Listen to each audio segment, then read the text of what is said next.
Hi everybody, Philip Wade here from the Universal Studio in North Yorkshire, England. And you can see the subject I wanted to talk a little bit about today, because the subject is talked about so much in spirituality. What is ego, and is it all bad? And I'll put that part because people talk a lot about killing off the ego or death of the ego and so forth. So we need to start with some understanding of what it is and what its function is. And actually, ego really is like a link between the formless, the absolute, the infinite silence or the infinite consciousness that we truly are, and the form, the body. It's an essential link, a little bit like you might think of it as the grain of sand in an oyster that creates the pearl. Without the grain of sand, there would be no pearl. And without this link between the formless and the form, there would be no you. There would just be simply a dissolution. So actually, ego does have a purpose, and that it isn't all bad. It's actually a necessary link for the absolute or the infinite consciousness or the infinite silence to manifest in unique expressions such as you and me in your form and my form. The problem comes with ego is that when we identify with the form and the story and the conditioning of the form, and all suffering in life comes from one mistaken belief.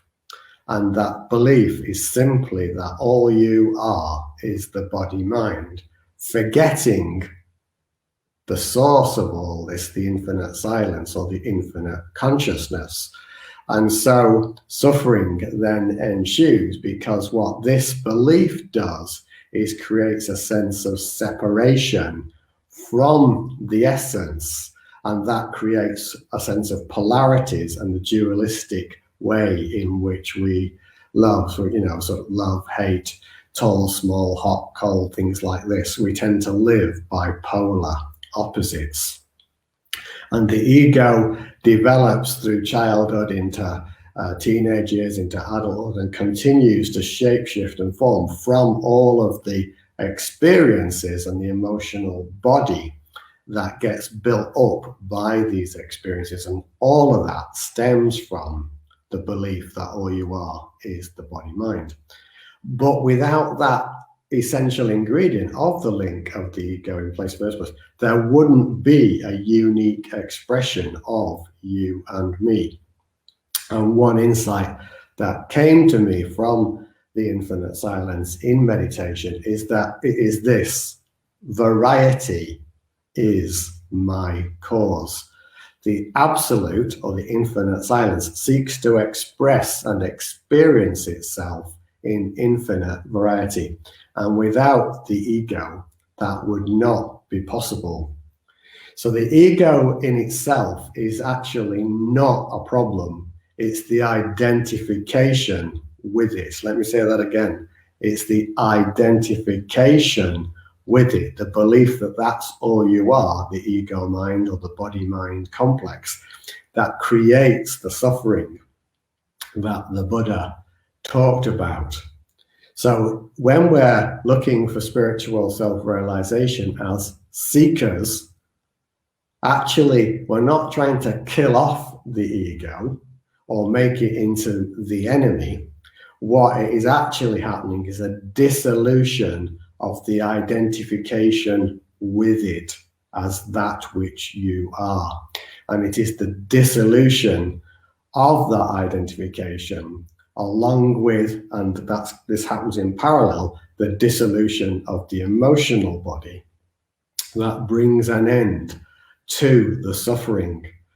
So the ego is not the enemy. Actually, it's actually a helper and a necessary helper. The problem, as I say, is the identification. Now, interestingly, if we continue to identify with the ego, and many of us do for very long periods of time in life, the emotional body and that energy all associated with it becomes very, very dense. And people get into really quite traumatic states of depression and so forth.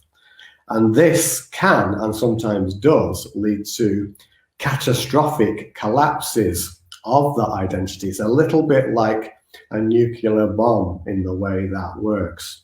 You know, a nuclear bomb actually implodes because of the compression within it and then explodes. And this happens actually to people who get into those states sometimes. And actually the most famous example I'm aware of where that happened in a very complete way, and this is very unusual, is actually a gentleman called Eckhart Tolle, whom you've probably heard of. He suffered a catastrophic collapse of the ego, and fortunately for him, a full dissolution of the emotional body as well. However, that doesn't tend to happen that often. More often than not, people can have what's called a partial collapse, and they have a deep seeing of the true essence, but because the emotional body's not been dissolved, they get pulled back into that at some period after the seeing. And if you saw my online discussion with Jolene, that's exactly what happened to her, by the way, and it happens to many other people. And this also relates to the video I did on what is Kundalini energy, because that is the same process happening. There's a crack or an opening or a compression and dissolution that allows a seeing, but it's only temporary because the emotional body is dissolved. And it's for that reason why pursuing Kundalini awakening without dissolving the emotional body can be dangerous, because you get this rush of energy of deep seeing, and then the suffering comes crashing back in, and people don't know who they are in those situations. So just to summarize, the ego is the link between the formless and the form. We're not trying to kill it off. What we're doing is dissolving the identification with it. There are three parts: identification, attachment, and belief. And if the belief in that that's what you are dissolves, then the attachment and identification go. And I'll sometimes say life is death, but what I'm referring to there is not the death of the ego, it's the death of the identification with it that leads to the opening to the realization of the self. And it is true, life is death and death is life. The death we're talking about is the death of the identification. And along with that, the emotional body must also be dissolved for a truly anchored spiritual self-realization. So yes, the ego can get a lot of bad press, but it actually has an important function to play in the uniqueness of the expression of life. And so the circle is complete, because over-identification does lead to this collapse and the system becomes perfect.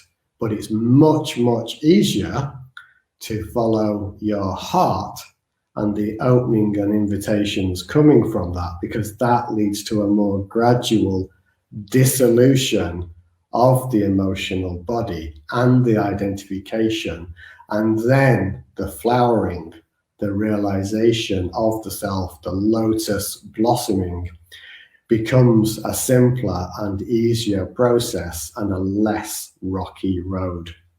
So there you have it. The ego does have a role, and it's a very, very important one. So namaste. Thank you for watching. And I'm just going to do a quick shout out to Elizabeth and Tina, who I know have both been watching, and anybody else who's not said hello, welcome to you. And if you're watching on replay, namaste, many blessings to all. Have a wonderful morning, afternoon, evening, wherever you are. Namaste.